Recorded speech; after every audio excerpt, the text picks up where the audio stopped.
Nguồn gốc chú Đại Bi, ý nghĩa thiêng liêng trong Phật giáo và lòng từ bi của Quán Thế Âm Bồ Tát. Phần 1. Mở đầu và bối cảnh tâm linh.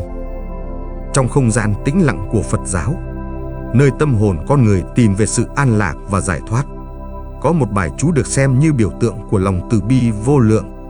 Đó là chú Đại Bi. Với những âm vang sâu lắng, chú Đại Bi không chỉ là một chuỗi câu chữ linh thiêng mà còn là hiện thân của trí tuệ và lòng bi mẫn của chư Phật, đặc biệt là Bồ Tát Quán Thế Âm. Để hiểu được nguồn gốc và ý nghĩa của bài chú này, chúng ta cần bước vào một hành trình ngược dòng lịch sử, trở về thời kỳ mà những lời dạy của Đức Phật Thích Ca Mâu Ni được truyền bá, và từ đó, ánh sáng từ bi của Bồ Tát Quán Thế Âm lan tỏa khắp muôn nơi. Chú Đại Bi, hay còn được gọi đầy đủ là Thiên Thủ Thiên Nhãn Vô Ngại Đại Bi Tâm Đà La Ni, là một bài chú thuộc truyền thống Phật giáo Đại Thừa. Tên gọi của bài chú đã phần nào hé lộ ý nghĩa sâu xa. Thiên thủ biểu thị khả năng cứu giúp vô biên. Thiên nhãn thể hiện trí tuệ nhìn thấu mọi khổ đau của chúng sinh, và đại bi là lòng từ bi rộng lớn, không phân biệt, không giới hạn. Nhưng bài chú này từ đâu mà có? Ai là người đã truyền dạy? Và vì sao nó trở thành một phần quan trọng trong thực hành Phật giáo? Câu chuyện bắt đầu từ một pháp hội thiêng liêng, nơi Đức Phật và chư vị Bồ Tát cùng hội tụ để truyền trao chân lý. Phần 2. Nguồn gốc trong kinh điển.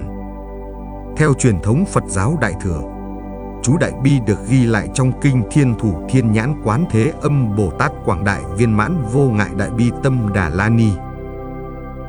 Đây là một bộ kinh quan trọng, được cho là do Đức Phật Thích Ca Mâu Ni thuyết giảng trong một pháp hội tại núi Bồ Đà La Ca, nơi có vô số chư Phật, Bồ Tát và các vị thánh chúng quy tụ.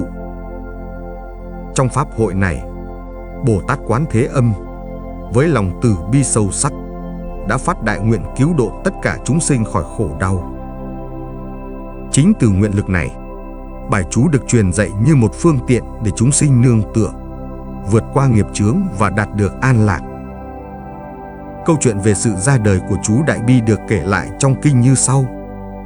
Một ngày nọ, trong pháp hội trang nghiêm, Bồ Tát Quán Thế Âm đứng dậy trước Đức Phật và bày tỏ nguyện vọng cứu giúp tất cả chúng sinh đang chìm đắm trong biển khổ. Ngài phát ra đại nguyện rằng, nếu có bất kỳ chúng sinh nào đang đau khổ, chỉ cần niệm danh hiệu Quán Thế Âm hoặc trì tụng chú Đại Bi, Ngài sẽ lập tức đến cứu độ, giúp họ thoát khỏi tai ương, bệnh tật và những ràng buộc của nghiệp lực. Đức Phật, với trí tuệ vô biên, đã tán thán nguyện lực của Bồ Tát Quán Thế Âm và truyền dạy bài chú này như một pháp môn đặc biệt, giúp chúng sinh kết nối với năng lượng từ bi của Ngài. Bài chú, theo kinh điển, không chỉ là những âm thanh mang tính thần lực mà còn chứa đựng năng lượng của trí tuệ và từ bi. Mỗi câu, mỗi âm tiết trong chú Đại Bi được xem như một biểu tượng của các phẩm chất giác ngộ, từ lòng từ bi, trí tuệ đến khả năng hóa giải nghiệp chướng. Chính vì thế, việc trì tụng bài chú không chỉ là một hành động tâm linh mà còn là một cách để người thực hành hòa mình vào dòng chảy của lòng từ bi và trí tuệ của chư Phật. Phần 3. Ý nghĩa và cấu trúc của chú Đại Bi. Chú Đại Bi bao gồm 84 câu. Mỗi câu là một sự kết hợp của các âm tiết phạn ngữ, mang ý nghĩa sâu sắc và năng lực tâm linh đặc biệt. Trong Phật giáo, các bài chú, hay còn gọi là Đà La Ni, không chỉ là những câu chữ để đọc tụng mà còn là phương tiện để tập trung tâm trí, thanh tịnh thân khẩu ý và kết nối với các vị Phật, Bồ Tát. Chú Đại Bi được xem là một Đà La Ni đặc biệt, bởi nó không chỉ giúp người trì tụng đạt được sự an lạc mà còn lan tỏa năng lượng từ bi đến tất cả chúng sinh. Theo giáo lý, chú Đại Bi có khả năng giúp người trì tụng vượt qua tam độc, tham, sân, si, hóa giải nghiệp chướng và đạt được những công đức lớn lao. Kinh điển ghi lại rằng, khi trì tụng bài chú này với tâm thanh tịnh và lòng thành kính, người thực hành có thể nhận được sự gia trì của Bồ Tát Quán Thế Âm.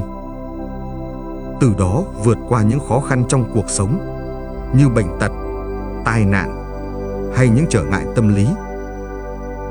Hơn nữa, bài chú còn có công năng giúp người trì tụng phát triển lòng từ bi, mở rộng tâm hồn để yêu thương và giúp đỡ người khác. Một điểm đặc biệt của chú Đại Bi là tính phổ quát.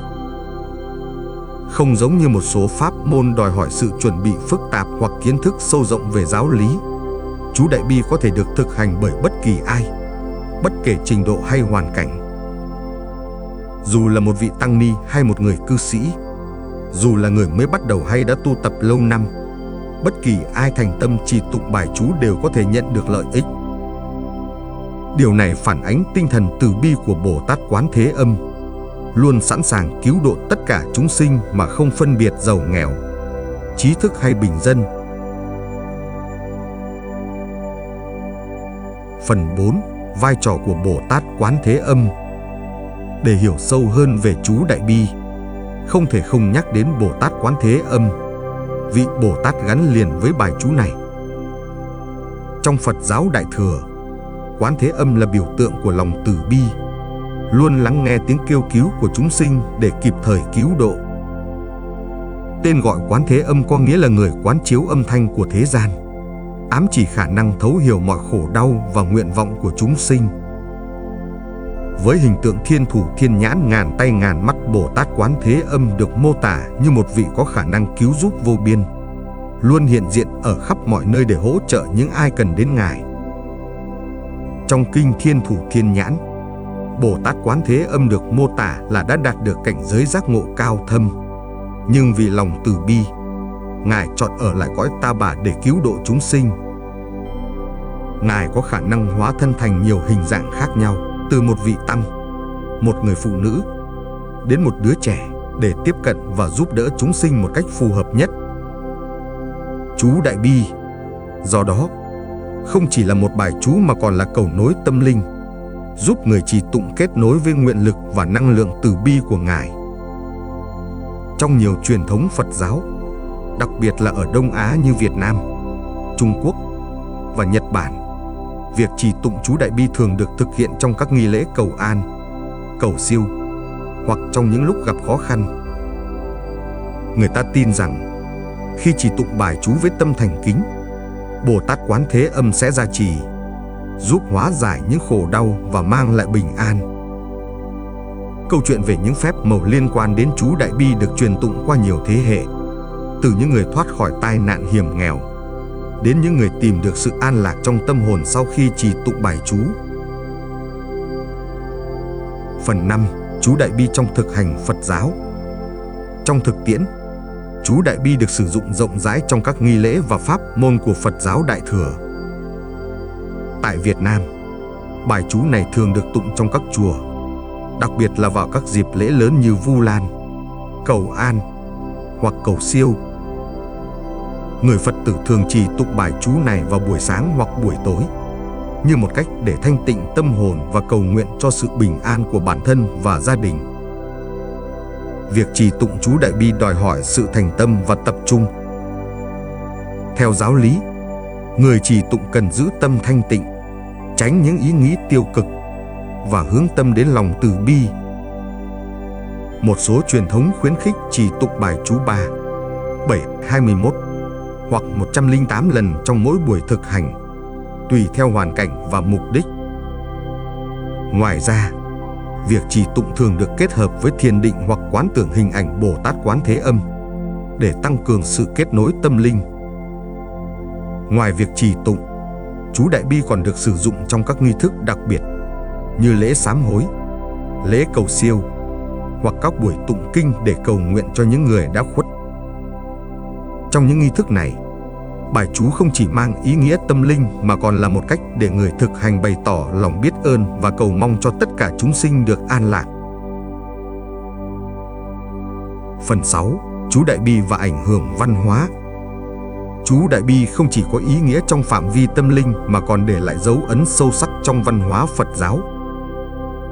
Tại Việt Nam, bài chú này được phổ biến rộng rãi trong cộng đồng Phật tử, từ các ngôi chùa lớn đến những am thờ nhỏ ở vùng quê. Nhiều người không phải Phật tử cũng biết đến và trì tụng chú Đại Bi, xem nó như một phương tiện để tìm kiếm sự bình an và bảo hộ. Trong nghệ thuật Phật giáo, hình ảnh Bồ Tát Quán Thế Âm và chú Đại Bi thường được khắc ghi trên các bức tượng, tranh vẽ hoặc các vật phẩm tâm linh như chuỗi tràng hạt, bùa hộ mệnh. Những bản kinh chép tay hoặc in ấn của chú Đại Bi cũng được lưu giữ cẩn thận trong các chùa, như một biểu tượng của sự linh thiêng và năng lượng từ bi. Hơn nữa, chú Đại Bi còn ảnh hưởng đến các lĩnh vực văn học, âm nhạc và thơ ca. Nhiều bài thơ, bài hát Phật giáo được sáng tác dựa trên tinh thần của bài chú, ca ngợi lòng từ bi của Bồ Tát Quán Thế Âm và khuyến khích con người sống với lòng yêu thương, tha thứ.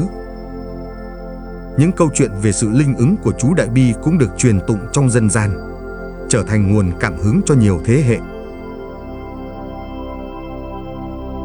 Phần 7. Kết luận và ý nghĩa hôm nay. Chú Đại Bi, với nguồn gốc từ lòng từ bi vô lượng của Bồ Tát Quán Thế Âm, không chỉ là một bài chú linh thiêng mà còn là một biểu tượng của tình yêu thương và trí tuệ trong Phật giáo. Qua hàng ngàn năm, bài chú này đã trở thành một phần không thể thiếu trong đời sống tâm linh của hàng triệu Phật tử trên khắp thế giới. Nó nhắc nhở chúng ta rằng, dù cuộc sống có nhiều khổ đau và thử thách, luôn có một ánh sáng từ bi sẵn sàng soi đường, dẫn dắt chúng ta đến với an lạc và giải thoát. Trong thời đại hiện nay, khi con người phải đối mặt với những áp lực và bất an của cuộc sống, chú Đại Bi vẫn giữ nguyên giá trị như một nguồn năng lượng tâm linh, giúp chúng ta tìm lại sự bình yên trong tâm hồn.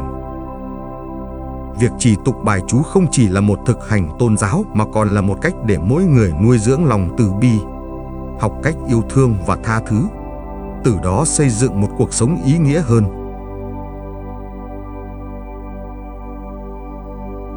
Hành trình tìm hiểu về chú Đại Bi là hành trình khám phá lòng từ bi và trí tuệ của chính mình.